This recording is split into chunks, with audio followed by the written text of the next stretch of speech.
काल में पिता परमेश्वर, हम सब तेरे बच्चे होने के नाते पिता अपने मस्तक को झुकाकर पिता मान महिमा और गौरव आपको देते हुए हम सब तेरे चरणों के पास आए हैं पिता। जैसे भी है पिता परमेश्वर, तो 99 को एक छोड़कर एक पेड़ को खोजने वाला परमेश्वर है।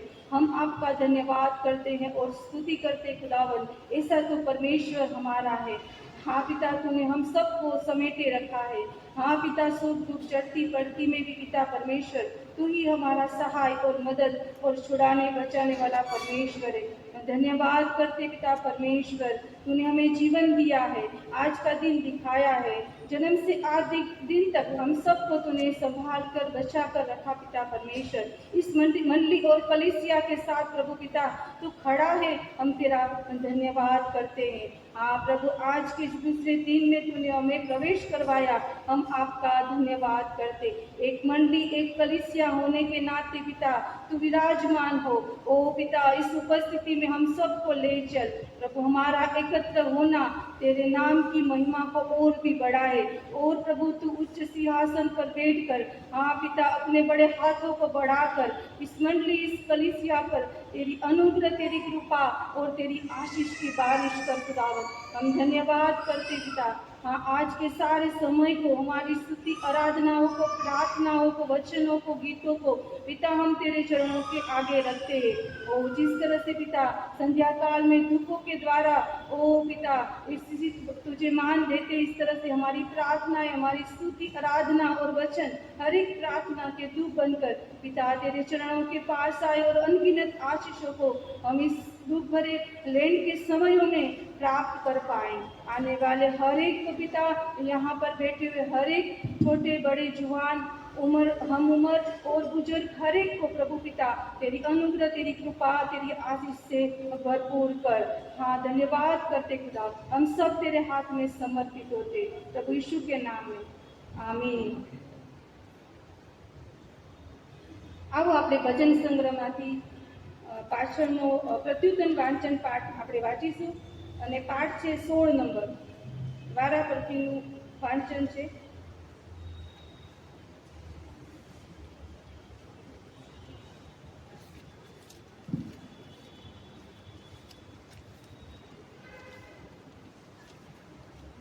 નંબરનું પ્રત્યુત્તમ વાંચન પાઠ। જેમ પાણીના નળાને માટે વરણી તલપે છે, તેમ હે દેવ તારે માટે મારો આત્મા તલપે છે।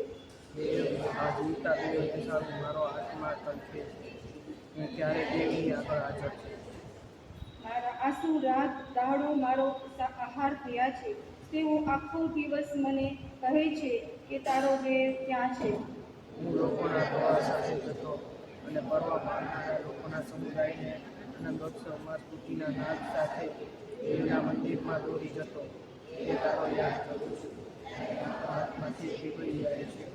હે મારા આત્મા, તું કેમ ઉદાસ થયો છે અને મારામાં તું કેમ ગભરાયો છે।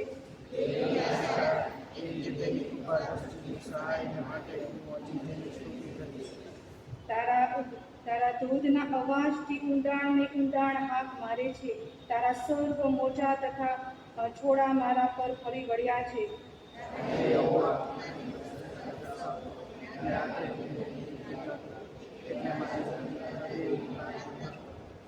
તારું અજવાળું તથા સત્ય મોકલ કે તેવું મને દોરે, તેવું મને તારા પવિત્ર પર્વતમાં તથા તારા મંડપમાં લાવે।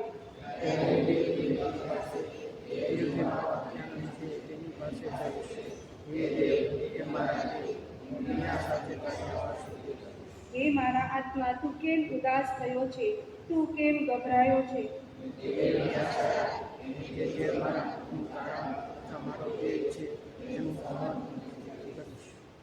આમીન। હવે પછીનો સમય હું ક્વાયરને આપીશ અને ક્વાયર આપણને સ્તુતિ આરાધનામાં દોરશે।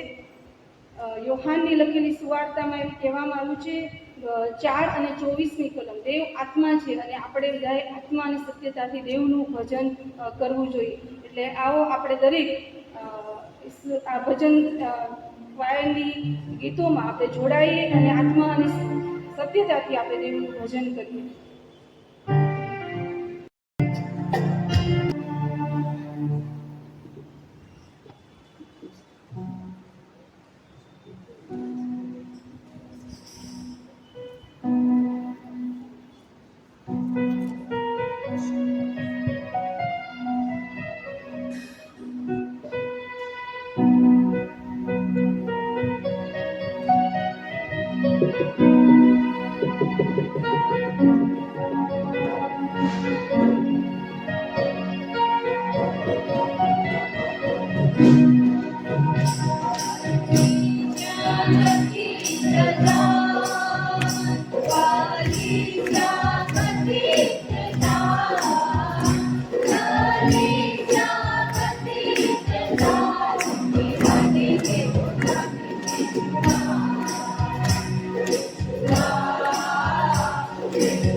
સભાજનો પોતાની જગ્યાએ બેસી જશે.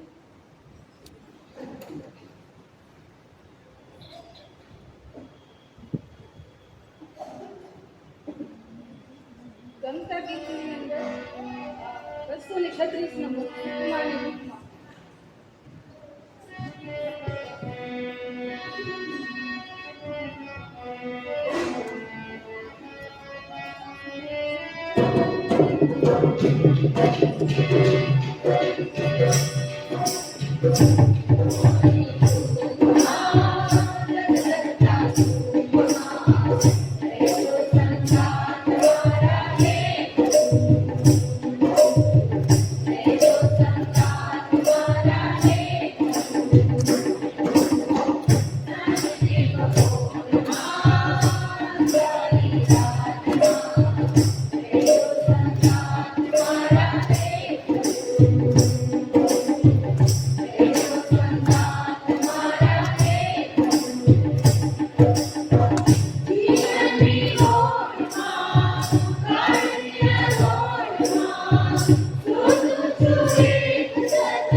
સારું, આપણે ક્વાયરનો પુષ્કળ આભાર માનીએ છીએ કે એમને સુંદર ગીતો દ્વારા આપણને પ્રભુની મહિમા બતાવી. Thank you choir. સારું, આપણે આભાર સ્તુતિ અને પાપ કબૂલાતની પ્રાર્થનામાં જઈએ. धन्यवाद धन्यवाद धन्यवाद पिता. सारा आदर मान महिमा गौरव परमेश्वर हम आपको देते हुए धन्यवाद के साथ तेरी स्तुति करते खुदावन. तू मान और महिमा के योग्य एक परमेश्वर है पिता. हम तुझे ऊंचा उठाते, हमारे जीवन घर कुटुंब परिवार पर मंडी और कलीसिया यहाँ पर बैठे हुए हर एक जन पर पिता परमेश्वर तेरे ही नाम की महिमा की मोहर लगाते, क्योंकि तेरे बेटे यीशु में वो हमें अधिकार दिया गया है. हम आपका धन्यवाद करते. जन्म से आज दिन तक हम सबको संभाल कर बचाए रखा, अपने बूझ पंखों तले रखा. पिता मुर्गी अपने बच्चों को समेट कर रखी है. पिता इस तरह से तूने हमारे उतार चढ़ाव आंधी तूफान में तू ही हमारा गढ़ और किला है. ओ पिता हम आपका धन्यवाद करते.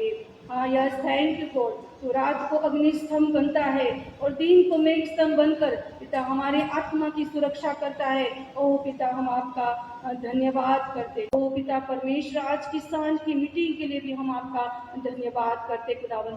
हाँ प्रभु, हमें अच्छी सी नौकरी और व्यवस्था दी, बच्चे दिए खुदावन. इस मंडली में पिता परमेश्वर तेरा अनुग्रह तेरी कृपा तूने आज तक बनाए रखी है. हम आपका धन्यवाद करते. इन अनगिनत आशीषों के द्वारा हाँ पिता हम सब तुझे मान महिमा देते पिता. हाँ फिर भी हम पिता पापी हैं.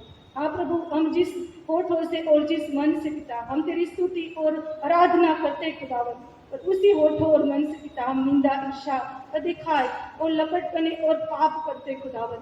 ओ पिता हम सबको माफ कर खुदावन. हाँ पिता, यहाँ पर बैठे हुए हर एक के जीवन के लिए हम माफी चाहते खुदावन. हाँ एक से तारण है, एक से पापों की माफी है. तो खुदा हम कबूल करते हम सब पापी है खुदा. हाँ प्रभु यीशु, आज भी तेरा लहू उस क्रूस से बह रहा है पिता, हमारे जीवन के लिए, हमारी मंडली, हमारी कलीसिया के लिए खुदा.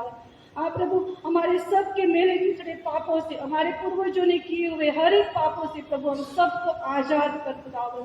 सारी दूर शैतानी अंधकार हाड़ेस की हाँ प्रभु बल से प्रभु हम सबको छुड़ा. और प्रभु एक माफी के कंसर्ट और प्रेम से प्रभु हमें यीशु मसीह के लहू में बांध खुदावन. धन्यवाद करते पिता, हम सबको तू माफ करता है पिता.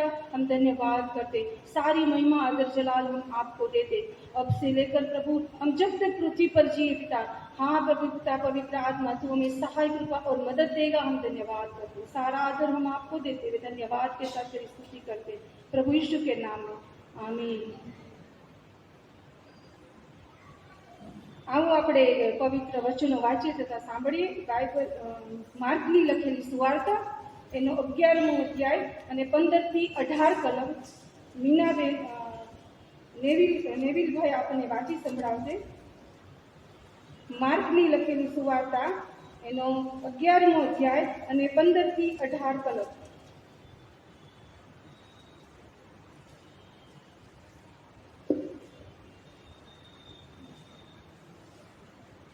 આવો આપણે ઈશ્વરના વચનો વાંચીએ તથા સાંભળીએ.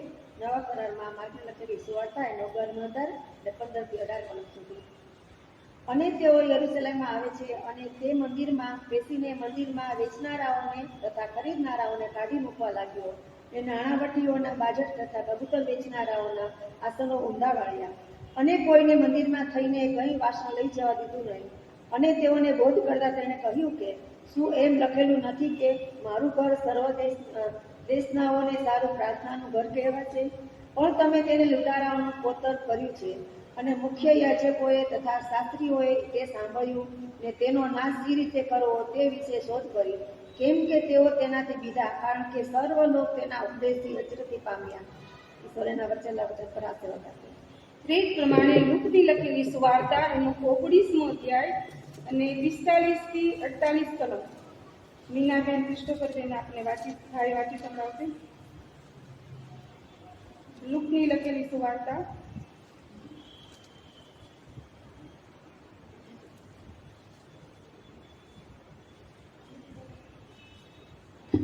લૂકની લખેલી સુવાર્તા 19મો અધ્યાય 45 થી 48.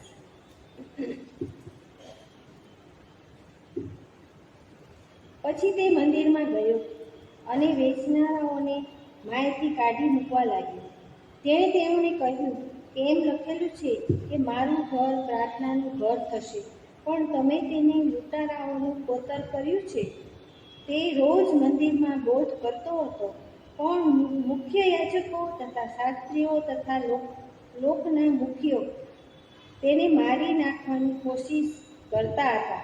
પણ શું કરવું તે તેઓને સૂઝ્યું નહીં, કેમ કે બધા લોક એકાગ્ર ચિત્તે તેનું સાંભળતા હતા.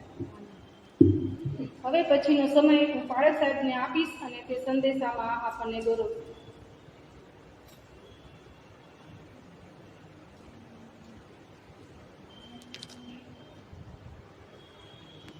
Good evening. ઈશ્વર પિતાનો આભાર માનીએ છીએ, સ્તુતિ કરીએ છીએ. દુઃખ સંત સપ્તાહના બીજા દિવસે પ્રભુએ તેમના પવિત્ર ઘરની અંદર આપણને એમનું વચન શીખવાને માટે, સમજવાને માટે દોરી લાવ્યા છે. એમને માટે ઈશ્વર પિતાનો આભાર માનીએ છીએ, સ્તુતિ કરીએ છીએ.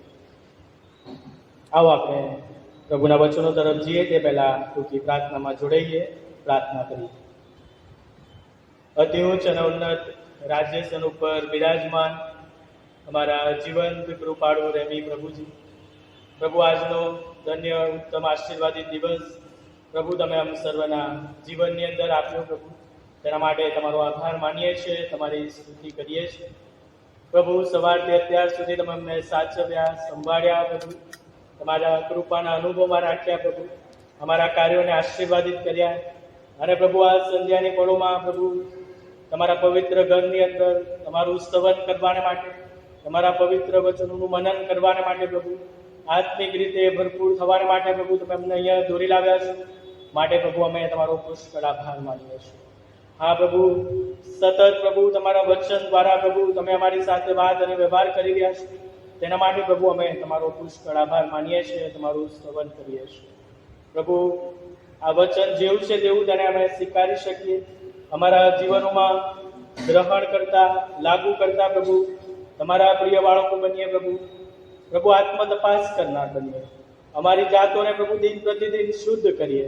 પ્રભુ અમે તમારા પરના વિશ્વાસમાં દ્રઢ બનીએ અને પ્રભુ અમારી વિશ્વાસ યાત્રામાં તમને મળવા માટે પ્રભુ અમે તૈયાર રહીએ. માટે પ્રભુ તમે અમારી સહાય કરો. હા પ્રભુ, તમારો પવિત્ર આત્મા પ્રભુ આ પટાંગણની અંદર પ્રભુ તમે વહેતો મૂકો. હું જબર પાત્રને પ્રભુ તમારા વધસ્તંભની પછવાડે રાખો. મારા દ્વારા હું નહીં પણ તમે તમારું વચન સ્પર્શપણે પુકારજો. વચન જેવું છે તેવું પ્રભુ એ પ્રમાણે પ્રભુ અમે વર્તનાર બનીએ એવું તમારી કૃપામાં તમે થવા દેજો. અમારી આ પ્રાર્થના અમારા ઉદ્ધાર કરતા સ્વામી પ્રભુ ઈસુ ખ્રિસ્તના નામમાં માંગીએ છીએ. આમેન. જે બે શાસ્ત્ર પાઠ વાંચવામાં આવ્યા તેમાંથી આપણે થોડોક સમય પ્રભુના વચનોમાંથી વિચાર કરવા માંગીએ છીએ. સંત માર્કની લખેલી સુવાર્તા તેનો 11મો અધ્યાય ને 15 થી 18 વચનો, અને લુકની લખેલી સુવાર્તા તેનો 19મો અધ્યાય 45માં વચનથી લઈને 48માં વચન સુધી. આપણે ગઈકાલે આખો દિવસ સવારે અને સાંજે પામ સન્ડેના દિવસે આપણે જોઈ ગયા કે પ્રભુ એ વિજયવંત પ્રવેશ કરે છે અને એ નમ્રતાના પ્રતીક એ હોલા ઉપર ગધેડીના એ વાછરડા ઉપર સવાર થઈને આવે છે. લોકો તેમને હોસાના હોસાના કહીને પુકારે છે. હોસાના નાદથી તેમને માન અને મહિમા આપે છે. અને ઈશ્વરે એ નમ્રતાનું પ્રતીક, એ નમ્રતા એ આપણને એ આપણે રવિવારે જોઈ ગયા હતા. અને તે સાથે આપણે વધસ્તંભના માર્ગની વાત પણ સાંજની વેળાએ જોઈ ગયા કે ઈસુ કે જે વધસ્તંભના માર્ગ તરફ આગળ વધી રહ્યા છે તેમના સંબંધમાં આપણે જોઈ ગયા. હવે આજે આપણે આ બીજા દિવસે જોવા માંગીએ છીએ કે પ્રભુ ઈસુ યરુશાલેમના મંદિરનું શુદ્ધિકરણ કરે છે. એ મંદિરના શુદ્ધિકરણની વાત આપણને ખ્યાલ છે. ચારે ચાર સુવાર્તાઓની અંદર એનો ઉલ્લેખ કરવામાં આવ્યો છે અને વિશેષ તમે જુઓ તો માર્ક, માર્કી અને લૂક આ ત્રણેય સુવાર્તાઓની અંદર એની નોંધ લેવામાં આવી છે. અને અહીંયા ગાડી આપણે જોઈએ છીએ કે પ્રભુને એ મંદિરની પરિસ્થિતિ જોઈને ગુસ્સો આવે છે. મંદિરની એ કફોડી પરિસ્થિતિ અને હાલત જોઈને પ્રભુનું હૃદય એ આકુળ વ્યાકુળ થઈ જાય છે. અને ત્યાં કહે છે કે પ્રભુ ઈસુનું હૃદય ધ્રુજી ઉઠે છે આ બધું જોઈને. અને આપણે એમ કહી શકીએ કે શા માટે ઈસુનું હૃદય એ બધું જોઈને ધ્રુજી ઉઠ્યું હશે? ત્યાંની પરિસ્થિતિ, સંજોગો તમે જુઓ તો યરુશાલેમના મંદિરને ખરીદ વેચાણનું પ્રવૃત્તિ કેન્દ્ર એ લોકો દ્વારા બનાવવામાં આવ્યું હતું. ઈશ્વરના મંદિરને મલિન કરવામાં આવ્યું હતું. અને એ બાબત એ ઉદ્ધારનાર એ તારનાર ઈસુ એ જાણે કે સહન કરી શકતા નથી અને એમને એ જોઈને ગુસ્સો આવે છે. અને આપણે ત્યાં જોઈએ છે જે કલમો વાંચવામાં આવી ત્યાં તમે જુઓ તો માર્ક 11 અને 15-19 ત્યાં સ્પષ્ટપણે એ બાબત લખવામાં આવી છે કે એમના દ્વારા એ નાણાવટીઓના બાદ જ ઊંધા કરવામાં આવ્યા. એ આપણે જોઈએ છે કે જે વેચાણ કરનાર હતા એ લોકોને દૂર કરવામાં આવ્યા. અને ત્યાં આપણે જોઈએ છે કે તમે ત્યાંની પરિસ્થિતિ જુઓ તો ત્યાં પાસ્કા પર્વની ઉજવણી થવાની હતી અને તેને લઈને યરુશાલેમ શહેરની અંદર એક મોટું વિશાળ બજાર જાણે કે ભરાઈ ગયું હતું. અને એના કારણે આપણે જોઈએ છે કે એ યરુશાલેમના મંદિરની અંદર ઘણી બધી ચીજ વસ્તુઓ વેચવાને માટે એ વેપારીઓ ત્યાં આવ્યા હતા.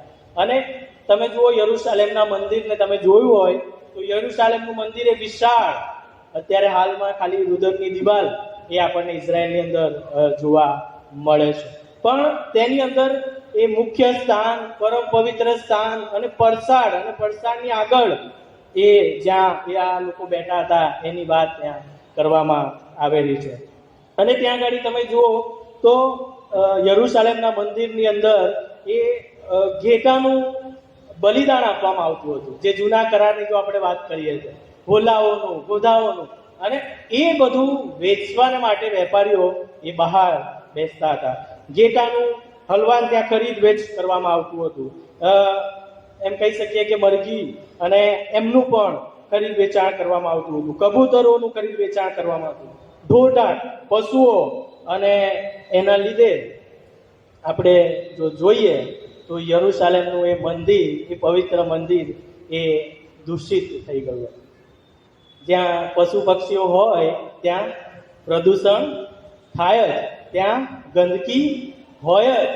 અને એના કારણે આખું મંદિર જાણે કે ગંદકીથી ભરાઈ ગયું હતું. અને એ આપણે કલ્પના ના કરી શકીએ, એનો આપણે વિચાર ના કરી શકીએ એવી પરિસ્થિતિ ત્યાં ઉદ્ભવી હશે. અને એ બધું જોઈને પ્રભુને ગુસ્સો આવે છે. એમનો ગુસ્સો વ્યાજબી હતો, કેમ કે પ્રભુનું ઘર, ત્યાં કહેવામાં આવ્યું છે કે મારું ઘર તો પ્રાર્થનાનું ઘર કહેવાશે. અને એમને તમે લૂંટારાઓનું કોતર બનાવી દીધું છે. અહીંયા આગળ જેમ મેં અગાઉ કહ્યું એમ એ પ્રદૂષણથી ભરાઈ ગયું હશે અને એની વાત આવે છે. હવે એ વેચાણ કરનાર જે લોકો હતા એ લોકો કંઈ શાંતિથી નહીં બેઠા હોય. આપણે જોઈએ માર્કેટમાં જઈએ તો લોકો બૂમ બરાડા પાડે, આ લઈ લો, પેલું લઈ લો, વેચે, જોર જોરથી બૂમો પાડે, અને એના કારણે ધ્વનિ પ્રદૂષણ પણ એટલું. આજે હમણાં જ અહીંયા આગળ આપણે પ્રાર્થના ચાલતી હતી અને પેલું વાગ્યું, આપણું એકાગ્રતા, કોન્સન્ટ્રેશન આપણું દૂર થઈ જાય એ અવાજથી, એ આપણું એકાગ્રતા દૂર થઈ જાય છે ને એ બધું થાય છે. એના માટે પ્રભુને ત્યાં જાણે કે ગુસ્સો આવે છે.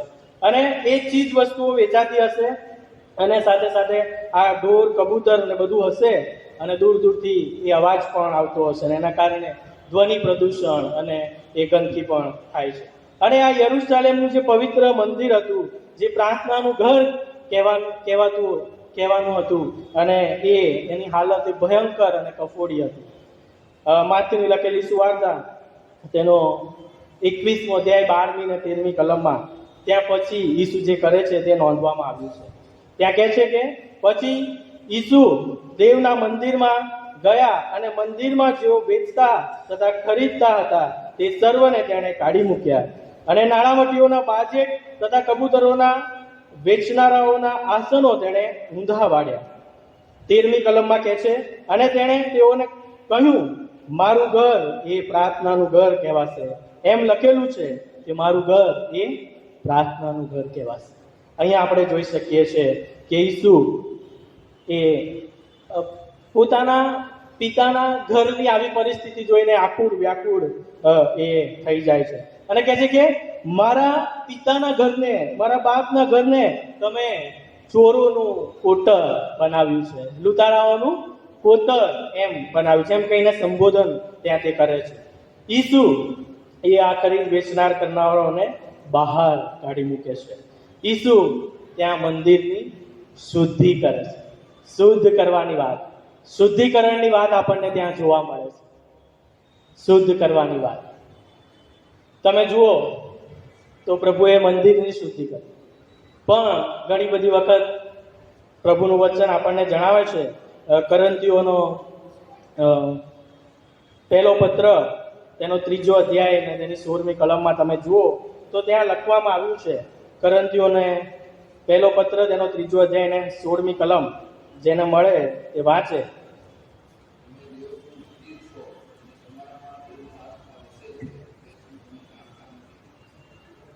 શું કહે છે કે તમે દેવનું મંદિર છો અને તમારામાં દેવનો આત્મા વસે છે, એ શું તમે જાણતા નથી? જો કોઈ દેવના મંદિરનો નાશ કરશે તો દેવ તેનો નાશ કરશે, કેમ કે દેવનું મંદિર પવિત્ર છે અને તે મંદિર તમે છો. તમે દેવનું મંદિર છો. હું અને તમે, આપણું શરીર એ દેવનું મંદિર છે. મંદિર એટલે ઘર એમ આપણે કહી શકીએ છીએ. આજે આપણે જોઈએ છે કે દરેક ધર્મની અંદર ભક્તિ કરવાને માટે સ્થાન હોય છે, જગા હોય છે, અને આ ભક્તિ કરવાનું સ્થાન એને અલગ અલગ નામથી ઓળખવામાં આવે છે. જેમ આપણે જોઈએ તો હિન્દુ ધર્મની જો આપણે વાત કરીએ તો મંદિર તરીકે તેને સંબોધન કરે છે. મુસ્લિમ ધર્મની જો આપણે વાત કરીએ તો મસ્જિદ તરીકે એને સંબોધન કરે છે. શીખ ધર્મની જો આપણે વાત કરીએ તો ગુરુદ્વારા તરીકે એનું સંબોધન કરવામાં આવે. પારસી લોકોની વાત કરીએ તો અગિયારી તરીકે એનું સંબોધન કરવામાં આવે. એમ વિવિધ રીતે આપણને એ બાબતો જોવા મળે છે, અને આપણે એને કહીએ છીએ પ્રભુ મંદિર, પ્રભુ ઘર, પ્રાર્થના ઘર. અને આજે આપણે આ મંદિર સંબંધી જ્યારે વિચાર કરી રહ્યા છીએ ત્યારે પ્રભુ કહે છે કે તમે દેવનું મંદિર છો. જગ્યાઓ નહીં પણ વ્યક્તિ, પર્સન પોતે, આપણે એ દેવનું મંદિર છે, અને એ દેવના મંદિરને આપણે શુદ્ધ રાખવાનું છે, આપણે પવિત્ર રાખવાનું છે. એ જે દેખીતી જેમ કહી શકીએ કે એસેટ જે મંદિર હતું એને મલિન કરવામાં આવ્યું, તો પ્રભુને આટલો બધો ગુસ્સો આવ્યો, આટલો બધો ક્રોધ આવ્યો. તો જ્યારે આપણે આપણા શરીર રૂપી મંદિરને દૂષિત કરીએ છીએ, આપણે આપણા શરીર રૂપી મંદિરને જ્યારે વિવિધ મલિનતાઓથી ભરી દઈએ છીએ, ત્યારે આપણા પ્રભુને કેટલો ગુસ્સો આવતો હશે. એને શુદ્ધ કરવાની જરૂર છે એમ પ્રભુ આપણને કહેવા માંગે છે. જૂના સમયમાં પણ તમે જુઓ તો વેદીઓ હતી, ઇબ્રાહિમના સમયમાં તમે જુઓ તો ઉત્પત્તિના સમયની અંદર આરાધના કરવાને માટે, અર્પણ ચડાવવાને માટે વેદીઓ બાંધવામાં આવતી હતી. મુલાકાત મંડપની વાત આપણને જોવા મળે છે. નિર્ગમનના સમયની અંદર ઈશ્વર જ્યારે મૂસા સાથે વાત કરે છે ત્યારે મુલાકાત મંડપની વાત આવે છે. પછી તમે જુઓ તો એ સંગતનું સ્થાન હતું, એ મુલાકાત મંડપ, એ સ્થળની વાત કરવામાં આવે છે. અને એવી રીતે પ્રભુ એ આપણી સાથે વાત કરતા હતા. પણ હવે એ બધું નથી, પણ એ ઈશ્વર સાથેનો ડાયરેક્ટ કોન્ટેક્ટ આપણે કરી શકીએ છીએ. એ પ્રાર્થના દ્વારા એ આપણે ઈશ્વર સાથે પહોંચી શકીએ છીએ. પણ ક્યારે કે જ્યારે આપણું હૃદય શુદ્ધ હશે, આપણે શુદ્ધતા અને પવિત્રતાથી ભરપૂર હોઈશું, ત્યારે એ બાબત એ શક્ય બની શકે છે. તમે જુઓ જૂના કરારની અંદર મંદિરની વાત કરીએ તો દાઉદ રાજા ની વાત આપણને યાદ આવે છે કે ઈશ્વર પિતાની ઈચ્છા હતી કે દાઉદ એ મંદિર બાંધે, પણ આપણે જોઈએ છે કે એ મલિનતાના કારણે, પાપના કારણે એ મંદિર બાંધી શકતો નથી અને તેના દીકરા સુલેમાન રાજા મારફતે મંદિર બાંધવામાં આવે છે. પ્રથમ મંદિર એ આપણે જોઈએ તો ઈસવીસન 950ની આજુબાજુ એ બાંધવામાં આવ્યું હતું. એટલે એ મંદિરની વાત આવે છે, એ શુદ્ધિની વાત એ ત્યાં આવે છે. અને જ્યારે આપણે શરીર રૂપી આ જીવન મંદિરની વાત કરીએ છીએ ત્યારે પ્રભુને મહિમા મળે એ માટે આપણે આપણા શરીરોને શુદ્ધ કરવાના છે, શરીરોને પવિત્ર કરવાના છે. ઈશ્વરને પસંદ પડે તેવું જીવન એ મારે અને તમારે જીવવાની જરૂર છે, એમ પ્રભુ મને અને તમને જણાવે છે. આપણું જીવન આ યરુશલેમના મંદિર જેવું ન હોવું જોઈએ, મલિન ન હોવું જોઈએ, પણ શુદ્ધ હોવું જોઈએ, એમ પ્રભુ મને અને તમને જણાવે છે. અને એ બાબત પર મારે ને તમારે આ દુઃખ સંસપ્તાહના દરમિયાન વધારે વિચાર કરવાની જરૂર છે. તમે જુઓ માર્કની લખેલી સુવાર્તા તેનો 19મો અધ્યાય અને 16 થી 30ની કલમની અંદર એક ધનિક અધિકારીની વાત કરવામાં આવી છે. એક જુવાન ધનિક અધિકારીની વાત કરવામાં આવી છે. જેને મળે તે વાંચે માર્કની લખેલી સુવાર્તા તેનો 19મો અધ્યાય અને 16 થી 30 વચનો. ઝડપથી વાંચો.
બસ એટલે થેન્ક યુ.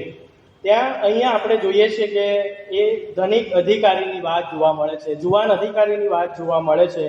તેના જીવનની અંદર બધું જ હતું. આપણે જોયું, વાંચ્યું, તેના જીવનની અંદર બધું જ હતું.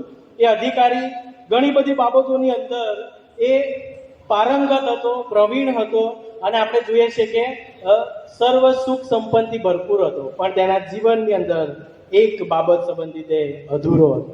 તેના જીવનની અંદર ઈસુ ન હતા.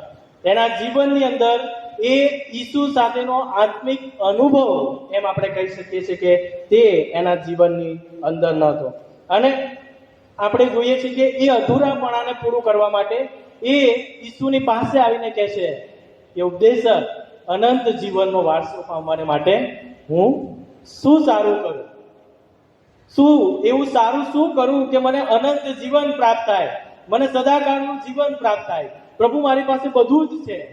અને અહીંયા તમે વાર્તાલાપ આખો જોયો, એની અંદર પ્રભુ તેને જે જવાબો આપે છે એ પણ એક પછી એક જોવા જેવા છે કે શું તું આજ્ઞાઓ પાળે છે? તો કહે છે કે હા, હું એ બધી જ આજ્ઞાઓ નાનપણથી પાળતો આવ્યો છું. પણ પ્રભુ તેને ચેતવે છે કે તું એક બાબત સંબંધી અધૂરો છે. તારું જે કંઈ છે તે સગડું વેચી નાખ, દરિદ્રીઓને આપી દે.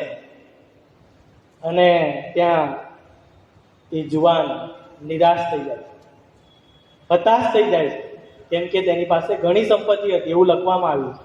એટલે ત્યાં એ 10મી એ જે 9મી આજ્ઞા છે એ પાળવામાં એ નિષ્ફળ જાય છે. ત્યાં કહે છે કે તું તારા પડોશીના કોઈ પણ બાબતની વિરુદ્ધ લોભ ના કર.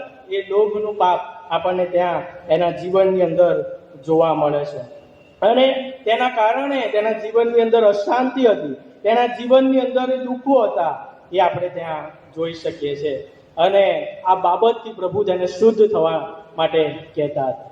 શુદ્ધ થવાની વાત, આ તો એક ઉદાહરણ મેં તમને આપ્યું. એવી ઘણી બધી બાબતો છે કે જેની અંદર આપણે શુદ્ધ થવાની જરૂર છે.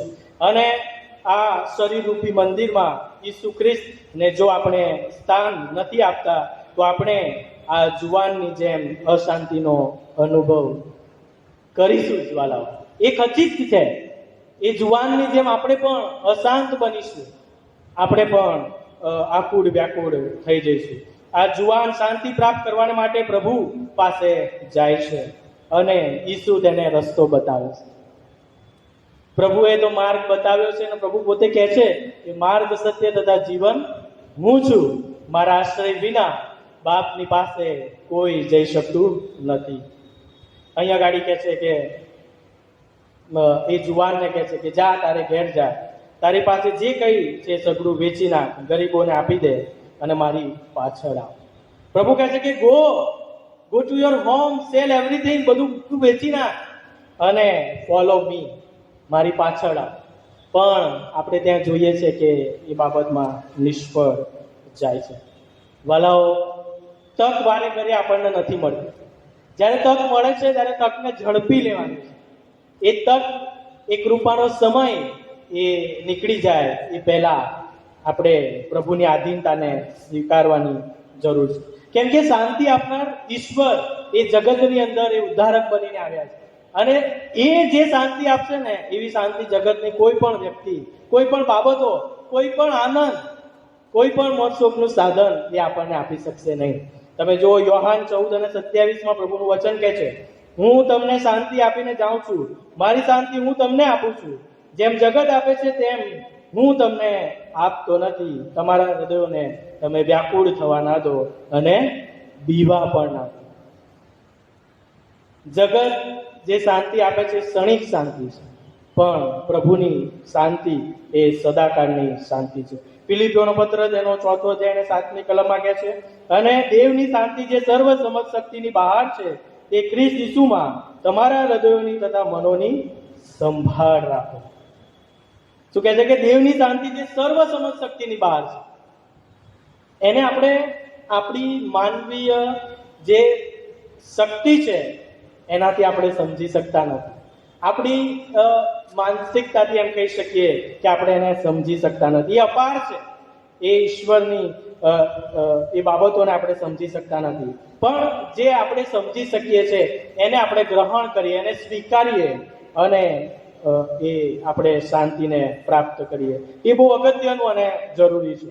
લુકની લખેલી સુવાર્તા તેનો 19મો અધ્યાય 1 થી 10 વચનોની અંદર તમે જુઓ, ત્યાં પણ ઝાંકી દાણીની વાત કરવામાં આવી છે.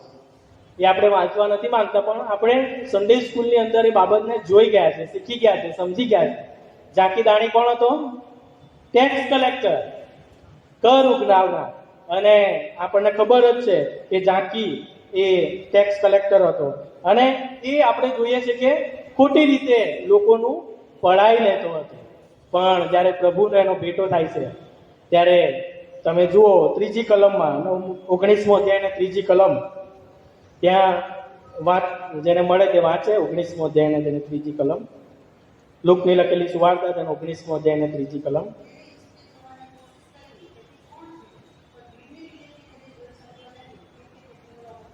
ત્યાં આપણે જોઈએ છે કે એની તત્પરતા, ઈસુને જોવાની તેણે કોશિશ કરી અને શું કહે છે કે તે ઠીંગણો હતો અને માટે તે પ્રભુને જોઈ શક્યો નહીં.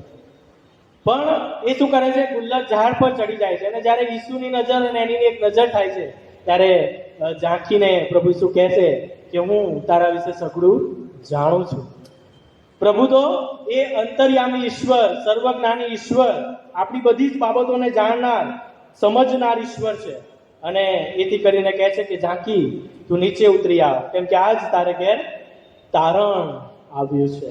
અને કહે છે કે આજ તારે ઘેર મારે ઉતરવાનું છે. અને 8મી કલમમાં ત્યાં ઝાંખી પસ્તાવો કરે છે અને કહે છે કે પ્રભુ, હું મારી સંપત્તિનો અડધો ભાગ દરિદ્રોને આપી દઉં છું અને જો મેં અન્યાયથી કોઈનું પડાવી લીધું છે તો તેઓને હું 4 ગણું હું તેઓને પાછું આપીશ. કેટલું અદ્ભુત કમિટમેન્ટ, સાક્ષી આપણને ત્યાં જોવા મળે છે. ઈસુ સાથે જ્યારે આપણું એન્કાઉન્ટર થાય છે, ઈસુ સાથે જ્યારે આપણે આવીએ છીએ, ઈસુના સંબંધમાં આવીએ છીએ, ત્યારે એ મલિનતા, એ અશુદ્ધતા એ આપણામાંથી દૂર થઈ જાય છે. અને અહીંયા ગાડી એ પસ્તાવો કરે છે અને આપણે જોઈએ છે કે એનું જીવન એ બદલાઈ જાય છે.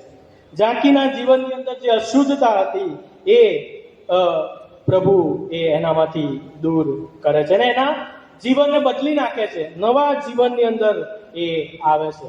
અને પ્રભુ એ આપણે જોઈએ છે કે એને એ કહે છે કે જ્યારે કહે છે કે પ્રભુ એને કહે છે કે જ્યારે આજ તારે ઘેર મારે ઉતરવાનું છે, ત્યારે લોકો પણ એના વિશે ઘણી બધી વાતો કરતા હોય છે, પણ પ્રભુ એને પસંદ કરે છે. જ્યારે આપણે આવો નિર્ણય કરીએ છીએ ત્યારે આપણું જીવન એ બદલાઈ જાય છે. પ્રભુ ત્યાં કહે છે, જેની સાક્ષી છે કે પ્રભુ, જો મેં અન્યાયથી કોઈનું પડાવી લીધું હોય તો હું તેમને 4 ગણું પાછું આપીશ. મારી સંપત્તિનો અડધો ભાગ હું દરિદ્રોને આપી દઈશ. પ્રભુ તું મને માફ કર. પ્રભુ તું મને માફ કર. માફી, આપણે ઘણી બધી વાર આપણે ભૂલ કરીએ છીએ, બધું જ કરીએ છીએ, પણ માફી માંગતા નથી. પ્રભુ તો કૃપાળુ ઈશ્વર છે, પ્રભુ તો રેમી ઈશ્વર છે, એ આપણને માફ કરવાને માટે તત્પર છે. પણ શું હું અને તમે તેમના પાયાસન પાસે જઈને આપણા પાપોની કબૂલાત કરીએ છીએ કે નહીં? એ શુદ્ધિની અપેક્ષા રાખીએ છીએ કે નહીં? ઝાંખીના જીવનની અંદર એ તાલાવેલી હતી તેમને જોવાની. શું આપણે એ પ્રભુને જોવાની અપેક્ષા રાખીએ છીએ કે નહીં? એ આપણે વિચારવાની જરૂર છે. અને ત્યારે ત્યાં પ્રભુ તેને કહે છે કે આજ તારે ઘેર તારણ આવ્યું છે. પ્રભુ ઈસુની પાસે એ જાય છે અને એના પાપોની કબૂલાત કરે છે. વાલાઓ, તેવી જ રીતે આપણે જોઈએ દાઉદના જીવનની અંદર, દાઉદ કે જે ઈશ્વરનો પસંદ કરેલો વ્યક્તિ, ઈશ્વરના પસંદ કરેલું પાત્ર, તેના જીવનની અંદર પણ પાપ આવે છે. તેના જીવનની અંદર પણ પાપે પ્રવેશ કર્યો, પણ એના જીવનની અંદર એ કબૂલાત કરે છે. ગીતશાસ્ત્ર 52માં તેની કબૂલાત તમને જોવા મળશે. એ કબૂલાત એ કરે છે અને એનું જીવન એ બદલાઈ જાય છે. ઈશ્વરની મનપસંદ વ્યક્તિ તરીકે ઓળખાવામાં આવે છે. શું આજે રાત્રે આપણે શુદ્ધ થવા માંગીએ છીએ? આપણે વિચાર કરવાની જરૂર છે. આપણા હૃદયોની અંદર આપણે વિચાર કરવાની જરૂર છે. શું આજે આપણે ઈસુની પાસે આવવા માંગીએ છીએ? જેમ ઝાંખી ઈસુની પાસે આવવા માટે તત્પર હતો અને એનું બદલાણ થયું, એ શુદ્ધ થયો, એવી રીતે શું આપણે ઈસુની પાસે આવવા માંગીએ છીએ? એ યરુશાલેમના મંદિરની વાત આપણે જોઈ ગયા કે એ ભયંકર દુર્ગંધ મારતી એ જગ્યાને પ્રભુએ શુદ્ધ કરી. એવી રીતે પ્રભુ એ આપણા શરીર રૂપી મંદિરને શુદ્ધ કરવા માંગે છે. એમનો વાસો, એમનો આત્મા એ આપણા હૃદયની અંદર આવવા માંગે છે. શું હું આજે એ શુદ્ધ થવા માંગુ છું? આપણે આપણા હૃદયોની અંદર વિચાર કરવાની જરૂર છે. આવો આપણે આ મસ્તકો નમાવીએ, આપણે પ્રાર્થના કરીએ, વિચારીએ, પ્રભુ સાથે વાત કરીએ. શું આજે આપણે શુદ્ધ થવા માંગીએ છીએ? તો પ્રભુને આપણે આપણી વિનંતીઓ જણાવીએ. પ્રભુ બધું જ જાણે છે. પ્રભુ સર્વજ્ઞાની ઈશ્વર છે. પ્રભુને કંઈ અશક્ય નથી. પ્રભુએ આપણા જીવનને બદલવાને માટે તત્પર છે. આ કૃપાનો સમય પ્રભુએ મને અને તમને આપ્યો છે, ત્યારે આપણે આત્મ તપાસ કરનાર બનીએ, આપણા પાપનો પસ્તાવો કરીએ, એ જરૂરી છે. ઈસુને તારનાર તરીકે, અંગત તારનાર તરીકે સ્વીકારીએ, આપણા જીવનોની અંદર તેમને આહ્વાન આપીએ. બીજા કોઈને આપણે કશું કહેવાનું નથી. આપણા જીવંત ઈશ્વરની આગળ આપણે એ કબૂલાતને લઈ જવાની છે. પસ્તાવો કરવાની જરૂર છે. ઝાંખીએ પસ્તાવો કર્યો અને પ્રભુએ તેને કીધું કે આજ તારે ઘેર તારણ આવ્યું છે. પસ્તાવો એટલે કે પાપોની માફી, દુઃખ પ્રગટ કરવું એટલું જ નહીં, પણ ખરા મનથી, ખરા હૃદયથી એની કબૂલાત કરવી. અને બીજી વાર આપણે એ પાપ તરફ આગળ ન વધીએ માટે પણ આપણે કબૂલાત કરવાની જરૂર છે. આપણે શાંત મને વિચાર કરીએ. પ્રભુનો આત્મા એ આપણી સાથે આજે વાત કરી રહ્યો છે. તક પ્રભુ વારંવાર મને અને તમને આપતા નથી. એ યહૂદા ઇસ્કારિયોતની આપણે વાત જાણીએ છીએ. યહૂદા ઇસ્કારિયોતે ભૂલ કરી, પણ પોતાના પાપોની કબૂલાત કરી નહીં. તે દુઃખી થયો, પસ્તાવો કર્યો, પણ ઈસુની આગળ એણે એના પાપોની કબૂલાત કરી નહીં, માફી માંગી નહીં. અને આપણે જોઈએ છીએ કે છેવટે આપઘાત કરીને એનું દુઃખદ અવસાન થયું. પ્રભુ વારંવાર મને તમને તક આપતા નથી. એ કૃપાના સમયમાં આપણે જ્યારે છીએ ત્યારે આપણે પસ્તાવો કરીએ. પસ્તાવો એ મનનું બદલાણ છે. એ આપણા વર્તનને બદલે છે, વ્યવહારને બદલે છે, જીવનને બદલે છે, આપણી સાક્ષીને બદલે છે, આપણી વર્તણૂકને બદલે છે, આપણા વિચારોને બદલી નાખે છે. ત્યારે આપણે પ્રભુની સાનિધ્યમાં આપણા મસ્તકોને નમાવ્યા છે, ત્યારે આપણે પસ્તાવો કરીએ. આપણે આપણા પિતાની પાસે પાછા જઈએ. ઉડાવ દીકરાની વાતને આપણે યાદ કરીએ. એ દીકરાએ પસ્તાવો કર્યો અને એના પિતાએ એનું સ્વાગત કર્યું, એના હાથમાં વીંટી ઘાલી, એને સારામાં સારો જામો પહેરાવ્યો. એવી રીતે પ્રભુ પણ આપણો સ્વીકાર કરવા માંગે છે. આવો આપણે પ્રાર્થનામાં જોડાઈએ, પ્રાર્થના કરીએ. અતિ ઉચ્ચ અને ઉન્નત રાજ્યસન ઉપર બિરાજમાન અમારા જીવંત અનુગ્રહકારી પિતા, પ્રભુ આ રાત્રિની પળોમાં, સંધ્યાની પળોમાં પ્રભુ તમારા પસંદ કરાયેલા લોકો તરીકે પ્રભુ અમે તમારી સાનિધ્યમાં અમારા મસ્તકોને નમાવ્યા છે. હા પ્રભુજી, પ્રભુ તમે એ યરૂશાલેમના મંદિરને પ્રભુ શુદ્ધ કર્યું. પ્રભુ તમે પ્રભુ એ મલિનતાને પ્રભુ એ મંદિરમાંથી દૂર કરી. પ્રભુ એવી રીતે પ્રભુ આજે તમે અમારા શરીરમાંથી પ્રભુ એ મલિનતાને, એ પાપને દૂર કરો. પ્રભુ તમને પસંદ પડતું જીવન જીવનાર પ્રભુ અમે બની શકીએ. પ્રભુ આ ઉપવાસના દિવસોમાં, પ્રભુ આ ચાલ્યા જતા દિવસોમાં જ્યારે તમારું આવું નજદીક છે ત્યારે પ્રભુ અમે આત્મ તપાસ કરીએ.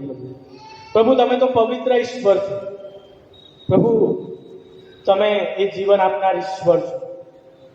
પ્રભુ તમે અમારા જીવનને બદલી નાખનાર ઈશ્વર છો. પ્રભુ ત્યારે પ્રભુ એ બાબતોને સમજવાને માટે પ્રભુ તમે પ્રભુ અમારી સહાય કરો, મદદ કરો, એવી અમારી અંતરની પ્રાર્થના છે. હા પ્રભુ, શૈતાન ઘણી બધી વાર પ્રભુ અમને એ દૂર કરે છે તમારાથી. પ્રભુ એ જગતની મલિનતાઓમાં અમને લઈ જાય છે. હા પ્રભુ, એ જગતના ભૌતિક વાનાઓ તરફ અમને લઈ જાય છે. પણ પ્રભુ તમારો પવિત્ર આત્મા પ્રભુ તમે અમને આપો, કે દ્વારા પ્રભુ અમે એ શુદ્ધતાભર્યું જીવન જીવી શકીએ. એ જીવન પદ્ધતિ કે જે તમે અમારી પાસે અપેક્ષા રાખો છો એ પ્રમાણે પ્રભુ અમારું જીવન અમે કરી શકીએ. માટે પ્રભુ આજે રાત્રે પ્રભુ તમે પ્રત્યેકની સાથે વાત અને વ્યવહાર કરો. આ મારી પ્રાર્થના અમારા ઉદ્ધાર કરતા સ્વામી પ્રભુ ઈસુ ખ્રિસ્તના નામમાં માંગીએ છીએ. આમેન.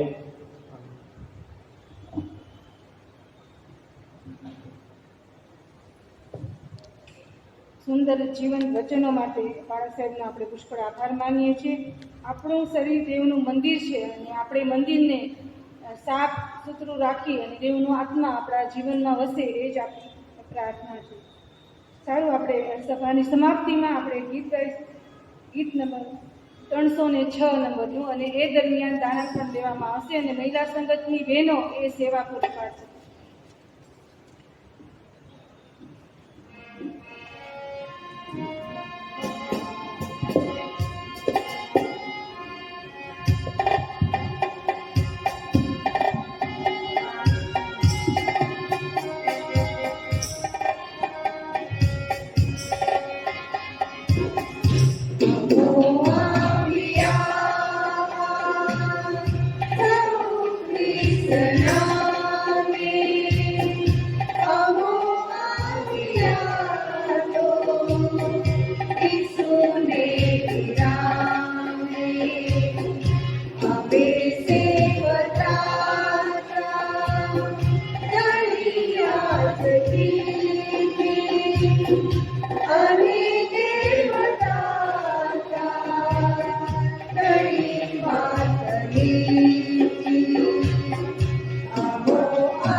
છેલ્લી પ્રાર્થના દાનપુરની સાહેબ પર આવશે અને એ પછી ઓ આકાશમાંના પ્રાર્થના આપણે સાથે બોલશું અને આશીર્વાદ વચન પણ બાળક સાહેબ આપણને ઉચ્ચારશે.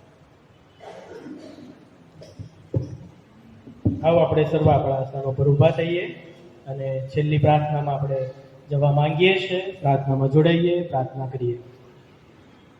પવિત્ર છે, પવિત્ર છે, પવિત્ર છે સૈન્યનો દેવ યહોવા. એવું કહેતા હજારો ને લાખો સ્વર્ગીય દૂતો સ્વર્ગમાં જેઓની સ્તુતિ કરતા, કદી થાકતા નથી, વિશ્રામો લેતા નથી, એવા મહાન જીવંત ભગવાન ઈશ્વરની આ સંધ્યાની વેળાએ અમે સ્તુતિ કરીએ છીએ. પ્રભુ, આજનો ધન્ય ઉત્તમ આશીર્વાદિત દિવસ પ્રભુ અમ સર્વના જીવનની અંદર તમે આપ્યો પ્રભુ.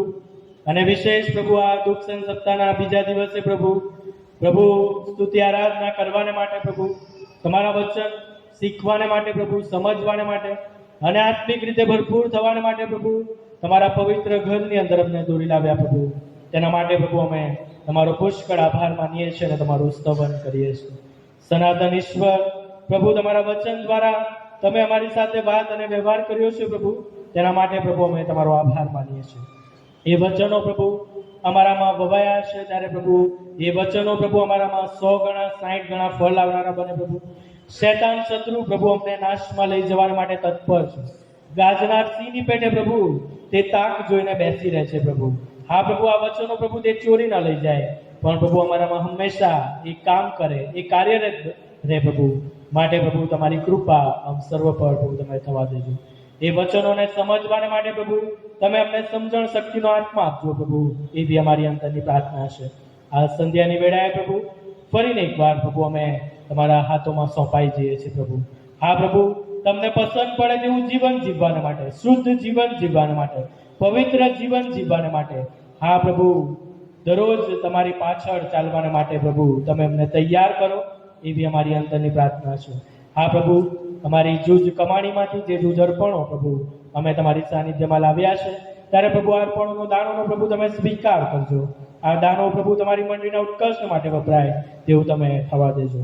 ફરીને એકવાર પ્રભુ અમે સર્વ તમારા સમજભુજોમાં સોંપાઈએ છીએ પ્રભુ. રાત્રિની આશીષ ચાહીએ છીએ પ્રભુ, રાત્રિમાં પ્રભુ તમે અમારું રક્ષણ કરજો.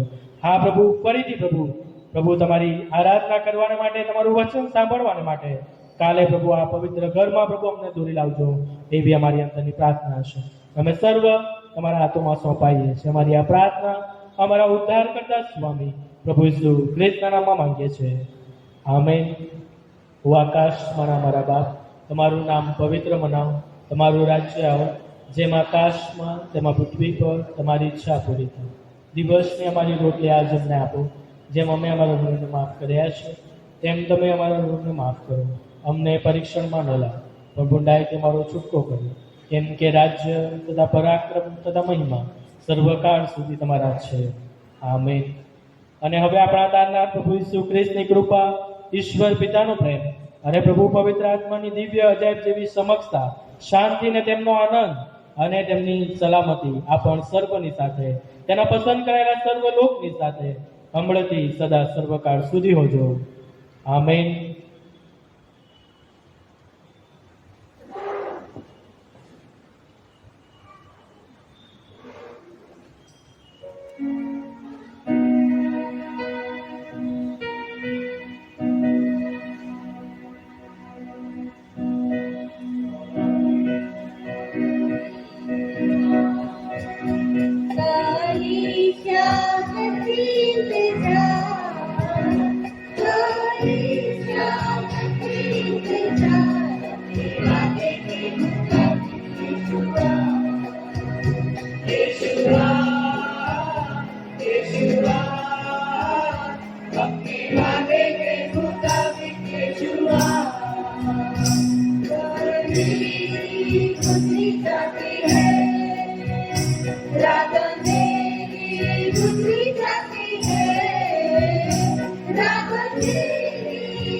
Hallelujah. दुनिया से होगा दूर, खुदा दुनिया से होगा दूर।